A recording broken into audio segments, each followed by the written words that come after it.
की, दलितों की और आजादी के बाद उस इलाके को तरक्की से महरूम रखा गया। वहां की एक लड़ाई जो बैरिस्टर असदुद्दीन अवैसी साहब ने शुरू किया, उस लड़ाई को इन लोगों ने कमजोर किया है और धोखा दिया है। इन लोगों ने धोखा किया है, बल्कि सीमांचल की वो गरीब और महरूम जनता जो इंसाफ की तलब के लिए एमआईएम का झंडा उठाया था, इनको वोट देकर जिताया था, उस जनता को धोखा दिया है। वो कौन है? वो गरीब हैं, किसान हैं, मजदूर हैं, परदेसी मजदूर हैं, सैलाब से परेशान हाल लोग हैं, अनपढ़ लोग हैं, दवा से महरूम लोग हैं, बेरोजगार लोग हैं, उनको धोखा दिया है। मैं समझता हूँ मीर जाफरों के साथ ही मैं समझता हूँ कि राजद जैसी पार्टी जो कभी माई समीकरण की बात करती थी, अकलियतों की, विशेषकर मुसलमानों की बड़ी बात करती थी, और आज अकलियतों के दरमियान में पार्टी उठकर आई है, अकलियतों की आबादी से उठकर आई है, अल्पसंख्यक लोग जीत कर आए, अल्पसंख्यक के लोगों ने उस इलाके में अपने समस्याओं के समाधान के लिए उनको वोट दिया है, इनको तोड़ने का काम किया है, तो मैं समझता हूं कि आने वाले दिनों में इसको बड़ी कीमत चुकानी पड़ेगी। कभी माई कहते थे, आज वो A to Z कहते हैं। मैं समझता हूं कि इस वक्त पूरे बिहार में माइनॉरिटी के लोगों की जितनी आस्था जुड़ी है एमआईएम से, उस आस्था को खत्म नहीं कर सकते थे। बल्कि मैं दावे के साथ कहता हूं, मैं एक टूटा था तो 5 लेकर आया था, आज 4 टूटे हैं तो 24 लेकर एमआईएम आएगी और ऐसे लोगों को भी धूल चटाने का काम करेगी। इससे हमारी पार्टी में कोई घबराहट नहीं है। जाने वाले चले गए, ले जाने वाले लेके चले गए। मीर जाफर का किरदार जिसने अदा किया, और जिन लोगों ने अकलियतों में गुजरात में गर्दनें काटी हैं, जिन लोगों ने बाबरी मस्जिद तोड़ी है, अकलियत के लोगों ने ऐसे लोगों को माफ नहीं किया है। मैं समझता हूं कि अकलियत के लोग, अकलियत की उठती हुई ताकत को जिन लोगों ने तोड़ा है, उसको भी माफ नहीं करेंगे।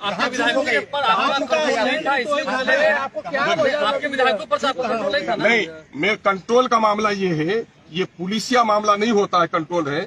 उनको इतनी आजादी मिलनी चाहिए, सोच समझ की आजादी मिलनी चाहिए। जो भी बंधन यहाँ पर होता है नैतिक बंधन होता है, और नैतिक बंधनों को तोड़ने वाले वो मैं समझता हूं कि सबसे बड़े पार्टी होते हैं। आप स्टैंड नहीं ले रहे थे, इस वजह से वो भागे। आप किस चीज का स्टैंड नहीं लिया? हमें से अकलियतों का स्टैंड ले लिया, दलितों का स्टैंड ले लिया। और मैं समझता हूं कि पिछले इजलास जितने सेशन हुए गवाह होगा कि अकलियतों और पिछलों के जितने मुद्दों को और सीमांचल के जितने मुद्दों को एमआईएम ने मजबूती से उठाया है, और तमाम तर विधायकों को जो हिस्सेदार बनाया है, तमाम तर विधायकों को जो बोलने का मौका दिया है, जो परामर्श किया है। दूसरी पार्टियों में गए हैं, हम लोग रहे भी हैं, दूसरी पार्टियों में हैसियत है तलवा चाटने की। एमआईएम है जो मान सम्मान की बात करती है। अगर कुछ लोगों को ऐसा ही मामला है, सीमांचल का विकास क्यों नहीं हुआ? सीमांचल से इसी नेचर के लोग जीत कर आए जो पार्टी का तलवा चाटते रहे और सीमांचल के मुद्दे की लड़ाई नहीं लड़े। एमआईएम ईमानदारी के साथ सीमांचल की लड़ाई लड़ती है, और अख्तरुज्जमान खड़ा है। मैं दावा करता हूं आपको। अरे मुझे किसकी हिम्मत है? मैं समझता हूं ऐसी कोई राजनीतिक दल ने जन्म नहीं लिया है जो अख्तरुज्जमान के ईमान का खरीदारी करता है। कहने को कोई लफंगा किसी को अगर इशारा कर दे तो थोड़ी ही है कि क्या कहना। अख्तर जी, आप उधर भी नहीं रहे, आप भी तो हाउस के बाहर। क्या स्टैंड अलग नहीं है? सवाल ये पैदा होता है, आप महागठबंधन के साथ भी नहीं रहते थे, बिहार के पिछड़ों के लिए जो बात हमने की है, सीमांचल के हक और इंसाफ की हमने बात की है। सीमांचल में वो तमाम तर विधायक जिनकी बस्तियां कट रही हैं, जहाँ सैलाब का कहर है, जहाँ पुल नहीं बना, सड़क नहीं बना, स्कूल नहीं बना, हॉस्पिटल नहीं बना, रोजगार का मौका नहीं आया, वो स्टैंड कोई साथ दिया क्या? उस स्टैंड में एमआईएम सब लोग साथ थे क्या? दूसरी पार्टियां थी क्या? हाँ, जो कॉमन मामला था, अभी मामला आया अग्निपथ का मामला कॉमन इशू है। कॉमन इशू में हमने भी पार्टी का साथ दिया। लेकिन जहां तक सीमांचल के मुद्दे रहे, सीमांचल के मुद्दे में पार्टी कभी पीछे नहीं रही है। और मैं समझता हूं किसी पार्टी ने सीमांचल की इतनी वकालत नहीं की है जितना अल्प अवधि में एमआईएम ने की है। आपको लगता है बिहार में कुछ होने वाला है? अब भाई, ये मुंगेरी लाल के सपने हैं। मैं समझता हूं कि विचारों की लड़ाई लड़ने वाले अवसरवाद की राजनीति नहीं लड़नी चाहिए। अब ये उम्मीद पालते हैं, उनसे पूछिए। लेकिन मैं जनता की लड़ाई लड़ता हूं, सड़क से सदन तक। सड़क में हमारी लड़ाई और मजबूत होगी। सदन में भले ही हमारी संख्या घटी है, हम सदन की संख्या घटने से नहीं घबरा रहे हैं। मैं समझता हूं कि बिहार की जनता इस हादसे से और रिएक्शन के साथ। आपको महागठबंधन के फोल्डर में रहना चाहिए था, ये महसूस हो रहा जी? महागठबंधन के फोल्डर। मुझे किसी के फोल्डर की जरूरत नहीं है। मैं मंत्रालय का ख्वाब भी नहीं देखता, और मैं कोई अपनी जाति फायदे के लिए राजनीति भी नहीं करता। मैं तो सीमांचल की लड़ाई लड़ने आया हूं। बिहार के दबे कुचले अकलियतों की, पिछड़ों की, शोषितों की, वंचितों की आवाज बनकर आया हूं। मुझे खुशी और प्रशंसा इसी में है कि मैं उनकी आवाज बन सकूं। मंत्रालय की भी ऑफर थे मुझको, तो ऐसी चीजों को पांव के ठोकर में रखता है अख्तरुज्जमान, और एमआईएम भी रखती है। हमारे जो राष्ट्रीय अध्यक्ष हैं, उन्होंने कभी भी इन चीजों को आड़े आने नहीं दिया, हमेशा सच्चाई और हक की बात की है। और मैं उसका सिपाही हूं, पूरी तवानाई के साथ, पूरी मजबूती के साथ। इन हादसा से भी, इस तूफान से भी हमारे इरादे और अज़्म का जो दरख्त है वो हिल नहीं किसको सकता। दोषी मान रहे हैं? दोषी दोनों हैं, दोषी दोनों हैं, टूटने वाले भी दोषी आपको हैं। अंदेशा नहीं था कि पहले से वो संपर्क में अगर- थे? ये बातें तो अच्छा, बहुत दिनों से अंदेशा फैल रही करता थी। भी तो आप क्या समझ रहे हैं? भागने वाली कोई बकरी है जिसको बांध के रखेंगे आप? इंसान तो विचारों से बंधा हुआ रहता है।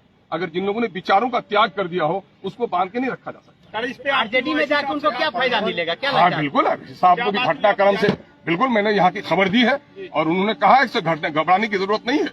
और जो जिंदा तहरीकें होती हैं ये इस किस्म के हालात आते रहते हैं और ऐसा होता है सैलाब में खसो खासा बह जाता है और जो मजबूत पहाड़ होता है खड़ा रहता है। महाराष्ट्र के बाद बिहार में भी खेल होगा क्या? अब उस खेल की बात उनको कहिए, वो खेल का जो तमाशा देख वो उम्मीद बांधे हुए हैं। महाराष्ट्र में जो हुआ है गलत है और महाराष्ट्र के खेल को जो लोग गलत कह रहे हैं वो भी या खुद गलत कर रहे हैं। बहुत बहुत शुक्रिया। की दलितों की और आजादी के बाद उस इलाके को तरक्की से महरूम रखा गया। वहां की एक लड़ाई जो बैरिस्टर असदुद्दीन अवैसी साहब ने शुरू किया, उस लड़ाई को इन लोगों ने कमजोर किया है और धोखा दिया है। इन लोगों ने धोखा किया है, बल्कि सीमांचल की वो गरीब और महरूम जनता जो इंसाफ की तलब के लिए एमआईएम का झंडा उठाया था, इनको वोट देकर जिताया था, उस जनता को धोखा दिया है। वो कौन है? वो गरीब हैं, किसान हैं, मजदूर हैं, परदेसी मजदूर हैं, सैलाब से परेशान हाल लोग हैं, अनपढ़ लोग हैं, दवा से महरूम लोग हैं, बेरोजगार लोग हैं, उनको धोखा दिया है। मैं समझता हूँ मीर जाफरों के साथ ही मैं समझता हूँ कि राजद जैसी पार्टी जो कभी माई समीकरण की बात करती थी, अकलियतों की विशेषकर मुसलमानों की बड़ी बात करती थी, और आज अकलियतों के दरमियान में पार्टी उठकर आई है, अकलियतों की आबादी से उठकर आई है, अल्पसंख्यक लोग जीत कर आए, अल्पसंख्यक के लोगों ने उस इलाके में अपने समस्याओं के समाधान के लिए उनको वोट दिया है, इनको तोड़ने का काम किया है, तो मैं समझता हूं कि आने वाले दिनों में इसकी बड़ी कीमत चुकानी पड़ेगी। कभी माई कहते थे, आज वो A to Z कहते हैं। मैं समझता हूं कि इस वक्त पूरे बिहार में माइनॉरिटी के लोगों की जितनी आस्था जुड़ी है एमआईएम से, उस आस्था को खत्म नहीं कर सकते थे। बल्कि मैं दावे के साथ कहता हूं, मैं एक टूटा था तो 5 लेकर आया था, आज 4 टूटे हैं तो 24 लेकर एमआईएम आएगी और ऐसे लोगों को भी धूल चटाने का काम करेगी। इससे हमारी पार्टी में कोई घबराहट नहीं है। जाने वाले चले गए, ले जाने वाले लेके चले गए। मीर जाफर का किरदार जिसने अदा किया, और जिन लोगों ने अकलियतों में गुजरात में गर्दनें काटी हैं, जिन लोगों ने बाबरी मस्जिद तोड़ी है, अकलियत के लोगों ने ऐसे लोगों को माफ नहीं किया है। मैं समझता हूं कि अकलियत के लोग, अकलियत की उठती हुई ताकत को जिन लोगों ने तोड़ा है, उसको भी माफ नहीं करेंगे। आपके विधायकों के ऊपर आपको कंट्रोल नहीं था ना? नहीं, मेरे कंट्रोल का मामला ये है, ये पुलिसिया मामला नहीं होता है, कंट्रोल है। उनको इतनी आजादी मिलनी चाहिए, सोच समझ की आजादी मिलनी चाहिए। जो भी बंधन यहाँ पर होता है नैतिक बंधन होता है, और नैतिक बंधनों को तोड़ने वाले वो मैं समझता हूँ कि सबसे बड़े पार्टी होते हैं। आप स्टैंड नहीं ले रहे थे, इस वजह से वो भागे। आप किस चीज का स्टैंड नहीं लिया? हमेशा अकलियतों का स्टैंड ले लिया, दलितों का स्टैंड ले लिया। और मैं समझता हूँ कि पिछले इजलास जितने सेशन हुए गवाह होगा कि अकलियतों और पिछलों के जितने मुद्दों को और सीमांचल के जितने मुद्दों को एमआईएम ने मजबूती से उठाया है, और तमाम तर विधायकों को जो हिस्सेदार बनाया है, तमाम तर विधायकों को जो बोलने का मौका दिया है, जो परामर्श किया है। दूसरी पार्टियों में गए हैं, हम लोग रहे भी हैं, दूसरी पार्टियों में हैसियत है तलवा चाटने की। एमआईएम है जो मान सम्मान की बात करती है। अगर कुछ लोगों को ऐसा ही मामला है, सीमांचल का विकास क्यों नहीं हुआ? सीमांचल से इसी नेचर के लोग जीत कर आए जो पार्टी का तलवा चाटते रहे और सीमांचल के मुद्दे की लड़ाई नहीं लड़े। एमआईएम ईमानदारी के साथ सीमांचल की लड़ाई लड़ती है और अख्तरुज्जमान खड़ा है। मैं दावा करता हूं आपको अरे मुझे किसकी हिम्मत है, मुझे किसकी हिम्मत है? मैं समझता हूं ऐसी कोई राजनीतिक दल ने जन्म नहीं लिया है जो अख्तरुज्जमान के ईमान का खरीदारी करता है। कहने को कोई लफंगा किसी को अगर इशारा कर दे तो थोड़ी ही है कि क्या करना। अख्तर जी आप उधर भी नहीं रहे, आप भी तो उनके साथ खड़े हाउस के बाहर। क्या स्टैंड अलग नहीं है? सवाल ये पैदा होता है, आप महागठबंधन के साथ भी नहीं रहते थे, बिहार के के साथ भी पिछड़ों नहीं के लिए जो रहते बात हमने की है, सीमांचल के हक और इंसाफ की हमने बात की है। सीमांचल में वो तमाम तर विधायक जिनकी बस्तियां कट रही हैं, जहाँ सैलाब का कहर है, जहाँ पुल नहीं बना, सड़क नहीं बना, स्कूल नहीं बना, हॉस्पिटल नहीं बना, रोजगार का मौका नहीं आया, वो स्टैंड कोई साथ दिया क्या? उस स्टैंड में एमआईएम सब लोग साथ थे क्या? दूसरी पार्टियां थी क्या? हाँ, जो कॉमन मामला था, अभी मामला आया अग्निपथ का मामला कॉमन इशू है। कॉमन इशू में हमने भी पार्टी का साथ दिया। लेकिन जहां तक सीमांचल के मुद्दे रहे, सीमांचल के मुद्दे में पार्टी कभी पीछे नहीं रही है। और मैं समझता हूं किसी पार्टी ने सीमांचल की इतनी वकालत नहीं की है जितना अल्प अवधि में एमआईएम ने की है। अंदेशा नहीं था। आरजेडी सबसे बड़ी पार्टी बन गई, आपको क्या लगता है बिहार में कुछ होने वाला है? अब भाई ये मुंगेरी लाल के सपने हैं। मैं समझता हूं कि विचारों की लड़ाई लड़ने वाले अवसरवाद की राजनीति नहीं लड़नी चाहिए। अब ये उम्मीद पालते हैं उनसे पूछिए। लेकिन मैं जनता की लड़ाई लड़ता हूं, सड़क से सदन तक। सड़क में हमारी लड़ाई और मजबूत होगी, सदन में भले ही हमारी संख्या घटी है, हम सदन की संख्या घटने से नहीं घबरा रहे हैं। मैं समझता हूं कि बिहार की जनता इस हादसे से और रिएक्शन के साथ आपको महागठबंधन के फोल्डर में रहना चाहिए था, ये महसूस हो रहा जी। महागठबंधन के फोल्डर मुझे किसी के फोल्डर की जरूरत नहीं है। मैं मंत्रालय का ख्वाब भी नहीं देखता और मैं कोई अपनी जाति फायदे के लिए राजनीति भी नहीं करता। मैं तो सीमांचल की लड़ाई लड़ने आया हूं। बिहार के दबे कुचले अकलियतों की, पिछड़ों की, शोषितों की, वंचितों की आवाज बनकर आया हूं। मुझे खुशी और प्रशंसा इसी में है कि मैं उनकी आवाज बन सकूं। मंत्रालय की भी ऑफर थे मुझको, तो ऐसी चीजों को पांव के ठोकर में रखता है अख्तुल ईमान, और एमआईएम भी रखती है।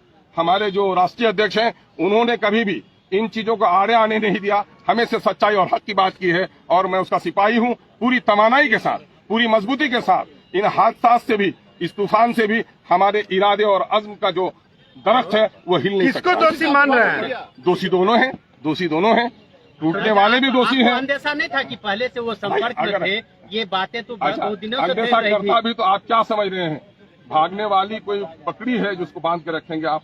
इंसान तो विचारों से बंधा हुआ रहता है। अगर जिन लोगों ने विचारों का त्याग कर दिया हो उसको बांध के नहीं रखा जा सकता। आरजेडी में जाकर उनको क्या फायदा मिलेगा, क्या हाँ लगता है? बिल्कुल है साहब को भी घटनाक्रम से बिल्कुल मैंने यहाँ की खबर दी है और उन्होंने कहा है इससे घबराने की जरूरत नहीं है। और जो जिंदा तहरीकें होती हैं, ये इस किस्म के हालात आते रहते हैं और ऐसा होता है सैलाब में खसो खासा बह जाता है और जो मजबूत पहाड़ होता है खड़ा रहता है। महाराष्ट्र के बाद बिहार में भी खेल होगा क्या? अब उस खेल की बात उनको कहिए, वो खेल का जो तमाशा देख वो उम्मीद बांधे हुए हैं। महाराष्ट्र में जो हुआ है गलत है और महाराष्ट्र के खेल को जो लोग गलत कह रहे हैं वो भी खुद गलत कर रहे हैं। बहुत बहुत शुक्रिया। की दलितों की और आजादी के बाद उस इलाके को तरक्की से महरूम रखा गया। वहां की एक लड़ाई जो बैरिस्टर असदुद्दीन अवैसी साहब ने शुरू किया, उस लड़ाई को इन लोगों ने कमजोर किया है और धोखा दिया है। इन लोगों ने धोखा किया है, बल्कि सीमांचल की वो गरीब और महरूम जनता जो इंसाफ की तलब के लिए एमआईएम का झंडा उठाया था, इनको वोट देकर जिताया था, उस जनता को धोखा दिया है। वो कौन है? वो गरीब हैं, किसान हैं, मजदूर हैं, परदेसी मजदूर हैं, सैलाब से परेशान हाल लोग हैं, अनपढ़ लोग हैं, दवा से महरूम लोग हैं, बेरोजगार लोग हैं, उनको धोखा दिया है। मैं समझता हूँ मीर जाफरों के साथ ही मैं समझता हूं कि राजद जैसी पार्टी जो कभी माई समीकरण की बात करती थी, अकलियतों की, विशेषकर मुसलमानों की बड़ी बात करती थी, और आज अकलियतों के दरमियान में पार्टी उठकर आई है, अकलियतों की आबादी से उठकर आई है, अल्पसंख्यक लोग जीत कर आए, अल्पसंख्यक के लोगों ने उस इलाके में अपने समस्याओं के समाधान के लिए उनको वोट दिया है, इनको तोड़ने का काम किया है। तो मैं समझता हूं कि आने वाले दिनों में इसको बड़ी कीमत चुकानी पड़ेगी। कभी माई कहते थे, आज वो A to Z कहते हैं। मैं समझता हूं कि इस वक्त पूरे बिहार में माइनॉरिटी के लोगों की जितनी आस्था जुड़ी है एमआईएम से, उस आस्था को खत्म नहीं कर सकते थे। बल्कि मैं दावे के साथ कहता हूं, मैं एक टूटा था तो 5 लेकर आया था, आज 4 टूटे हैं तो 24 लेकर एमआईएम आएगी और ऐसे लोगों को भी धूल चटाने का काम करेगी। इससे हमारी पार्टी में कोई घबराहट नहीं है। जाने वाले चले गए, ले जाने वाले लेके चले गए। मीर जाफर का किरदार जिसने अदा किया, और जिन लोगों ने अकलियतों में गुजरात में गर्दनें काटी हैं, जिन लोगों ने बाबरी मस्जिद तोड़ी है, अकलियत के लोगों ने ऐसे लोगों को माफ नहीं किया है। मैं समझता हूं कि अकलियत के लोग, अकलियत की उठती हुई ताकत को जिन लोगों ने तोड़ा है उसको भी माफ नहीं करेंगे। आपके विधायकों के ऊपर आपके विधायकों पर आपको कंट्रोल नहीं था ना? नहीं, मेरे कंट्रोल का मामला ये है, ये पुलिसिया मामला नहीं होता है, कंट्रोल है। उनको इतनी आजादी मिलनी चाहिए, सोच समझ की आजादी मिलनी चाहिए। जो भी बंधन यहाँ पर होता है नैतिक बंधन होता है, और नैतिक बंधनों को तोड़ने वाले वो मैं समझता हूं कि सबसे बड़े पार्टी होते हैं। आप स्टैंड नहीं ले रहे थे, इस वजह से वो भागे। आप किस चीज का स्टैंड नहीं लिया? हमेशा अकलियतों का स्टैंड ले लिया, दलितों का स्टैंड ले लिया। और मैं समझता हूं कि पिछले इजलास जितने सेशन हुए गवाह होगा कि अकलियतों और पिछलों के जितने मुद्दों को और सीमांचल के जितने मुद्दों को एमआईएम ने मजबूती से उठाया है, और तमाम तर विधायकों को जो हिस्सेदार बनाया है, तमाम तर विधायकों को जो बोलने का मौका दिया है, जो परामर्श किया है। दूसरी पार्टियों में गए हैं, हम लोग रहे भी हैं, दूसरी पार्टियों में हैसियत है तलवा चाटने की। एमआईएम है जो मान सम्मान की बात करती है। अगर कुछ लोगों को ऐसा ही मामला है, सीमांचल का विकास क्यों नहीं हुआ? सीमांचल से इसी नेचर के लोग जीत कर आए जो पार्टी का तलवा चाटते रहे और सीमांचल के मुद्दे की लड़ाई नहीं लड़े। एमआईएम ईमानदारी के साथ सीमांचल की लड़ाई लड़ती है और अख्तुल ईमान खड़ा है। मैं दावा करता हूं आपको। अरे मुझे किसकी हिम्मत है? मैं समझता हूं ऐसी कोई राजनीतिक दल ने जन्म नहीं लिया है जो अख्तुल ईमान के ईमान का खरीदारी करता है। कहने को कोई लफंगा किसी को अगर इशारा कर दे तो थोड़ी ही है कि क्या करना। अख्तर जी, आप उधर भी नहीं रहे। आप भी तो उनके साथ खड़े रहते थे। हाउस के बाहर कोई स्टैंड वाला क्या स्टैंड अलग नहीं है? सवाल ये पैदा होता है आप महागठबंधन के साथ भी नहीं रहते थे, बिहार एनडीए के के साथ भी पिछड़ों नहीं के लिए रहते जो बात हमने की है, सीमांचल के हक और इंसाफ की हमने बात की है। सीमांचल में वो तमाम तर विधायक जिनकी बस्तियां कट रही हैं, जहाँ सैलाब का कहर है, जहाँ पुल नहीं बना, सड़क नहीं बना, स्कूल नहीं बना, हॉस्पिटल नहीं बना, रोजगार का मौका नहीं आया, वो स्टैंड कोई साथ दिया क्या? उस स्टैंड में एमआईएम सब लोग साथ थे क्या? दूसरी पार्टियां थी क्या? हाँ, जो कॉमन मामला था, अभी मामला आया अग्निपथ का मामला कॉमन इशू है। कॉमन इशू में हमने भी पार्टी का साथ दिया, लेकिन जहां तक सीमांचल के मुद्दे रहे, सीमांचल के मुद्दे में पार्टी कभी पीछे नहीं रही है। और मैं समझता हूं किसी पार्टी ने सीमांचल की इतनी वकालत नहीं की है जितना अल्प अवधि में एमआईएम ने की है। ऐसा नहीं था। आरजेडी सबसे बड़ी पार्टी बन गई, आप क्या लगता है बिहार में कुछ होने वाला है? अब भाई ये मुंगेरी लाल के सपने हैं। मैं समझता हूं कि विचारों की लड़ाई लड़ने वाले अवसरवाद की राजनीति नहीं लड़नी चाहिए। अब ये उम्मीद पालते हैं उनसे पूछिए, लेकिन मैं जनता की लड़ाई लड़ता हूं, सड़क से सदन तक। सड़क में हमारी लड़ाई और मजबूत होगी।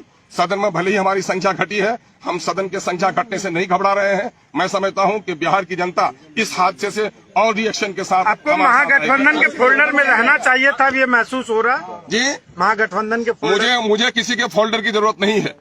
मैं मंत्रालय का ख्वाब भी नहीं देखता और मैं कोई अपनी जाति फायदे के लिए राजनीति भी नहीं करता। मैं तो सीमांचल की लड़ाई लड़ने आया हूं। बिहार के दबे कुचले अकलियतों की, पिछड़ों की, शोषितों की, वंचितों की आवाज बनकर आया हूं। मुझे खुशी और प्रशंसा इसी में है कि मैं उनकी आवाज बन सकूं। मंत्रालय की भी ऑफर थे मुझको, तो ऐसी चीजों को पांव के ठोकर में रखता है अख्तुल ईमान, और एमआईएम भी रखती है। हमारे जो राष्ट्रीय अध्यक्ष हैं, उन्होंने कभी भी इन चीजों को आड़े आने नहीं दिया, हमेशा सच्चाई और हक की बात की है, और मैं उसका सिपाही हूं। पूरी तवानाई के साथ, पूरी मजबूती के साथ इन हादसा से भी, इस तूफान से भी हमारे इरादे और अज़्म का जो दरख्त है वो हिल नहीं सकता। किसको दोषी मान रहे हैं? दोषी दोनों हैं, टूटने वाले भी दोषी आपको हैं। अंदेशा नहीं था कि पहले से वो संपर्क में अगर- थे? ये बातें तो अच्छा, बहुत दिनों से अंदेशा फैल रही करता थी। भी तो आप क्या समझ रहे हैं? भागने वाली कोई बकरी है जिसको बांध के रखेंगे आप?